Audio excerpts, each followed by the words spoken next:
रिंकू घोष और संचिता बनर्जी का बहुत ही शानदार फिल्म भाभी जी घर पे हैं का ट्रेलर आने वाला है। नमस्कार दोस्तों, मैं विजय कुमार आज के इस वीडियो में इसी के बारे में बातचीत करने वाला हूं, तो वीडियो को लास्ट तक देखते रहे।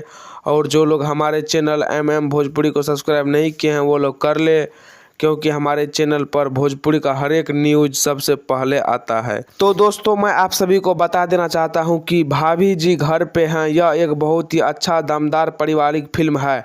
इस फिल्म के लीड रोल में नजर आएंगे गौरव झा, रिंकू घोष, संचिता बनर्जी, रक्षा गुप्ता, देव सिंह और राकेश बाबू। और दोस्तों, बताया जा रहा है कि ये फिल्म बहुत ही अच्छा कॉमेडियन और पारिवारिक फिल्म होने वाला है। और दोस्तों, मैं आप सभी को बता देना चाहता हूं कि इस फिल्म का ट्रेलर आज सुबह 9 बजे इंटरटेन रंगीला के यूट्यूब चैनल पे आने वाला है।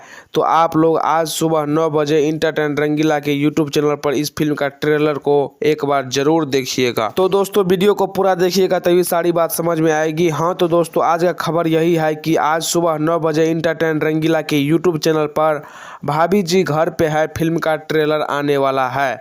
तो दोस्तों, आप सभी को यह वीडियो कैसा लगा हमें नीचे कमेंट बॉक्स में ज़रूर बताएं, और जाते जाते वीडियो को लाइक और चैनल को सब्सक्राइब जरूर कर दे। तो मिलेंगे किसी नए वीडियो में, तब तक के लिए धन्यवाद दोस्तों।